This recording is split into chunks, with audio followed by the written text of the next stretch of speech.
Hi hello welcome back. ഇന്ന് നമുക്ക് അടിപൊളി ഒരു മട്ടൻ ബിരിയാണിയുടെ റെസിപ്പി വീഡിയോ കണ്ടാലോ? ചോറിനൊക്കെ നല്ല മട്ടൻ്റെ ഫ്ലേവറുള്ള അടിപൊളി ഒരു ബിരിയാണി റെസിപ്പിയാണ് കേട്ടോ. അതിനായിട്ട് നമുക്കിപ്പോൾ 2 കിലോ മട്ടൻ കഴുകി വൃത്തിയാക്കി എടുത്തിട്ടുണ്ട്. അതിനെ കുക്കറിലേക്ക് ചേർത്ത് കൊടുക്കുക.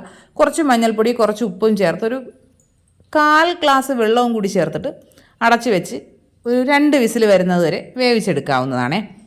ഞാനിപ്പോൾ എടുത്തിരിക്കുന്ന മട്ടൻ്റെ പീസുകൾ കുറച്ച് ചെറുതാണ്. ബിരിയാണിക്കാകുമ്പോൾ കുറച്ചുകൂടി വലിയ പീസുകളാക്കി എടുക്കുന്നതായിരിക്കും നല്ലത്. ഇത് കറി കട്ട് പീസുകളാണ് കേട്ടോ, അതൊന്ന് ശ്രദ്ധിച്ചോളാം.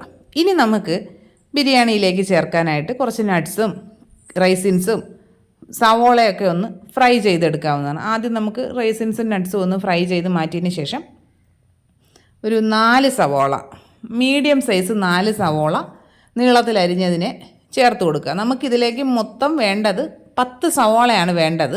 അത് ഒരുപാട് വലുതല്ല, മീഡിയം സൈസിലുള്ള 10 സവോള. അതിൽ 4 സവോള നമുക്ക് ഫ്രൈ ചെയ്തെടുക്കാനായിട്ടാണ്. സവോള എല്ലാം ഫ്രൈ ചെയ്ത് മാറ്റിയതിന് ശേഷം അതിൽ നിന്നൊരു 2 ടേബിൾ സ്പൂൺ എണ്ണയും അതിലേക്ക് 1 ടീസ്പൂൺ നെയ്യും കൂടി ചേർത്ത് നമുക്ക് ഒന്ന് ചൂടായതിന് ശേഷം ബാക്കി 6 സവോള അരിഞ്ഞതിനെ ഇതിലേക്ക് ചേർത്ത് കൊടുക്കാവുന്നതാണ്. സവോളയിലേക്ക് ഒരു എക്സ്ട്രാ ടേസ്റ്റിനായിട്ട് കുറച്ച് കറിവേപ്പില കൂടെ ചേർത്ത് കൊടുക്കുക. ഇതെല്ലാം കൂടി നന്നായിട്ടൊന്ന് വഴറ്റിയെടുക്കുക. വീഡിയോസൊക്കെ കാണുന്ന കൂട്ടുകാർക്ക് ഇഷ്ടമാകുന്നുണ്ടെങ്കിൽ പ്ലീസ് ഒന്ന് ചാനൽ സബ്സ്ക്രൈബ് ചെയ്ത് സപ്പോർട്ട് ചെയ്യണം കേട്ടോ. വീഡിയോസൊക്കെ ലൈക്ക് ചെയ്യുക, കമൻറ്റ് ചെയ്യുക, ഷെയർ ചെയ്യുക. ഇനി നമുക്കിതിലേക്ക് കുറച്ച് ഉപ്പൊന്ന് ചേർത്ത് കൊടുക്കാവുന്നതാണ്. നമ്മൾ മട്ടനിൽ ഉപ്പ് ചേർത്തിട്ടുണ്ട്, ഇനി നമ്മൾ റൈസിൽ ഉപ്പ് ചേർക്കും. അപ്പോൾ അതിനനുസരിച്ച് വേണം ഉപ്പ് ചേർക്കാനായിട്ട്. ഉപ്പും കൂടി ചേർത്ത് നന്നായിട്ട് ഈ സവോള അത്യാവശ്യം ചെറിയൊരു ബ്രൗൺ കളർ ആകുന്നത് വരെ വഴറ്റിയെടുക്കണം. ഇനി ഇതിലേക്ക് നമുക്ക് ജിഞ്ചർ ഗാർലിക് പേസ്റ്റ് ചേർത്ത് കൊടുക്കണം. 1 ഉണ്ട വെളുത്തുള്ളിയും ഒരു ചെറിയൊരു കഷ്ണം ഇഞ്ചിയും 5 പച്ചമുളകും കൂടി ചേർത്ത് ഒന്ന് അരച്ചെടുത്തതാണ് കേട്ടോ. ഞാനിപ്പോൾ ചേർത്തത് ഞങ്ങളുടെ സ്വന്തം കൃഷിത്തോട്ടത്തിലുണ്ടായ പച്ചമുളകാണ്. അത് അത്യാവശ്യം നല്ല എരിവുണ്ട് കേട്ടോ, അതുകൊണ്ടാണ് ഞാനിപ്പോൾ 5 എണ്ണം ചേർത്തത്. എരിവിനനുസരിച്ച് 1-2 പച്ചമുളകൊക്കെ കൂട്ടി ചേർക്കാവുന്നതാണ് കേട്ടോ. ഇതെല്ലാം കൂടി നന്നായിട്ടൊന്ന് വഴറ്റിയതിന് ശേഷം ഇതിലേക്ക് നമ്മൾ വേവിച്ച് വെച്ചിരിക്കുന്ന മട്ടൺ ചേർത്ത് കൊടുക്കാവുന്നതാണ്. മട്ടൺ അതിൻ്റെ സ്റ്റോക്ക് മാറ്റിയതിന് ശേഷം പീസുകൾ മാത്രമായിട്ടാണ് ചേർത്ത് കൊടുക്കുന്നത്. അത് കൂടി ചേർത്തിട്ട് നന്നായിട്ടൊന്ന് മിക്സ് ചെയ്തെടുക്കാവുന്നതാണ്. ഇനി ഇതിലേക്ക് നമുക്ക് തക്കാളി ചേർക്കാം. ഇതിപ്പോൾ വലിയ 3 തക്കാളിയാണ് ഞാൻ ചേർത്തിരിക്കുന്നത്. മീഡിയം സൈസ് തക്കാളിയാണെങ്കിൽ 4 എണ്ണം ചേർക്കണം കേട്ടോ.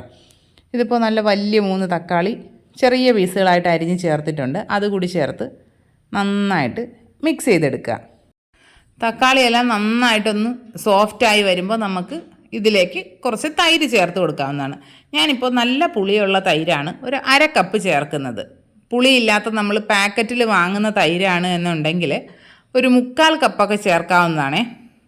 ഇതെല്ലാം ചെയ്യുന്നത് ഞാൻ ഹൈ ഫ്ലെയിമിൽ വെച്ചിട്ട് തന്നെയാണ് ചെയ്യുന്നത്. നല്ല അടി കട്ടിയുള്ള പാത്രമാണ് എന്ന് ഉറപ്പ് വരുത്തുക, ഇല്ലെങ്കിൽ ചിലപ്പോൾ അടിക്ക് പിടിച്ചു പോകും കേട്ടോ. ഇതെല്ലാം കൂടി ചേർത്തിട്ട് നന്നായിട്ട് മിക്സ് ചെയ്തതിന് ശേഷം ഇനി ഇതിലേക്ക് നമുക്ക് ഉപ്പ് നോക്കിയിട്ട് കുറച്ചുകൂടി ആവശ്യമെന്നുള്ളത് കൊണ്ട് ഞാൻ കുറച്ച് ഉപ്പ് കൂടെ ചേർത്ത് കൊടുത്തിട്ടുണ്ട്. ഇനി ഇതിലേക്ക് നമ്മൾ വറുത്ത് വെച്ചിരിക്കുന്ന സവോളയിൽ നിന്ന് കുറച്ച് ചേർത്ത് കൊടുക്കുക. 1 പിടി ചേർത്ത് കൊടുക്കാവുന്നതാണ്. അത് ചേർത്തതിന് ശേഷം ഇനി നമുക്ക് മസാലകൾ ചേർക്കാം. 1 ടേബിൾ സ്പൂൺ മല്ലിപ്പൊടി ചേർക്കുന്നുണ്ട്, 1/4 teaspoon garam masala, 1 teaspoon Kashmiri chilli പൗഡറാണേ. ഇതും കൂടി ചേർത്തിട്ട് നന്നായിട്ട് മിക്സ് ചെയ്തെടുക്കുക. ഞാനിപ്പോൾ ഇതിൽ ബിരിയാണി മസാലയോ അങ്ങനെ സ്പെഷ്യലായിട്ടുള്ള മസാലകളൊന്നും ചേർക്കുന്നില്ല കേട്ടോ. നമ്മുടെ കയ്യിലുള്ള സാധാരണ മസാലകൾ തന്നെയാണ് ഇതിൽ ഉപയോഗിക്കുന്നത്.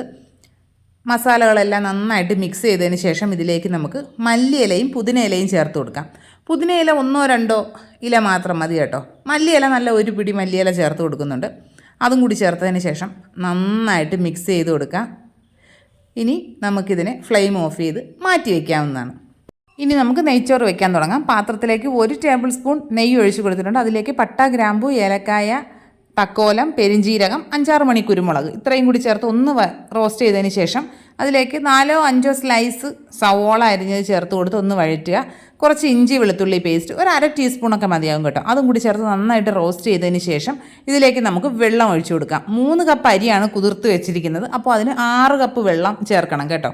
1 കപ്പ് നമ്മുടെ മട്ടൻ്റെ സ്റ്റോക്ക് ഉണ്ടായിരുന്നേ, ബാക്കി വെള്ളവും കൂടി ചേർത്ത് അതിലേക്ക് ആവശ്യത്തിനുള്ള ഉപ്പ് ചേർത്ത് കൊടുക്കുക. 3-4 തൊണ്ടൻ മുളക് ചേർത്ത് കൊടുക്കുക. 1/2 മുറി നാരങ്ങ കൂടെ പിഴിഞ്ഞൊഴിച്ച് വെള്ളം തിളച്ച് വരുമ്പോൾ അരിയിട്ട് വേവിച്ചെടുക്കാം. ഇതാ ഇപ്പോൾ നമ്മുടെ നെയ്ച്ചോറ് റെഡി ആയിട്ടുണ്ട് കേട്ടോ. ഇനി നമുക്ക് ദം ചെയ്യാവുന്നതാണേ. നല്ല ഫ്ലേവറാണ് കേട്ടോ, മട്ടൻ്റെ ഫ്ലേവർ നന്നായിട്ടുണ്ട് ഈ റൈസിൽ. ഇനി നമുക്ക് കുറച്ച് ചോറ് മാറ്റിയതിന് ശേഷം അതിലേക്ക് നമ്മൾ ഫ്രൈ ചെയ്ത് വെച്ചിരിക്കുന്ന സവോളയും നട്ട്സും കിസ്മിസും എല്ലാം ഒക്കെ ചേർക്കുക. അതിലേക്ക് കുറച്ച് മല്ലിയില, പുതിനയില, കുറച്ച് ഗരം മസാലയും കൂടെ സ്പ്രിങ്കിൾ ചെയ്തതിന് ശേഷം നമ്മുടെ മട്ടൻ്റെ മസാല ഇതിലേക്ക് ചേർത്ത് കൊടുക്കുക. മട്ടൻ്റെ മസാല മുഴുവനായിട്ട് ചേർത്തതിന് ശേഷം ഞാനിപ്പോൾ 2 ലെയർ മാത്രമേ ആക്കുന്നുള്ളൂ കേട്ടോ. ബാക്കി ചോറ് അതിന് മുകളിലേക്ക് ഇട്ട് കൊടുക്കുക. ബാക്കി നമ്മുടെ ഫ്രൈ ചെയ്ത് വെച്ചിരിക്കുന്ന ഐറ്റംസ് എല്ലാം ചേർക്കുക. മല്ലിയില, പുതിനയില, കുറച്ച് ഗരം മസാലയും കൂടെ ചേർത്ത് കൊടുക്കുക. എക്സ്ട്രാ ഇനി ഇതിൽ നെയ്യ് ചേർക്കുന്നേ ഇല്ല കേട്ടോ. ആദ്യം ചേർത്ത 1 ടേബിൾ സ്പൂൺ നെയ്യ് മാത്രമേ ഉള്ളേ. ഇനി ഇതിനെ അടച്ച് വെച്ച് ഒരു ലോ ഫ്ലെയിമിൽ 20 മിനിറ്റ് ദം ചെയ്യുക. നല്ല അടിപൊളി ദം ബിരിയാണിയാണ്. എല്ലാ കൂട്ടുകാരും ട്രൈ ചെയ്ത് നോക്കണം. നല്ല അടിപൊളി ടേസ്റ്റാണ്. ഇനി നമുക്ക് മറ്റൊരു അടിപൊളി വീഡിയോ ആയിട്ട് ഉടനെ തന്നെ കാണാം. അതുവരെ ബൈ.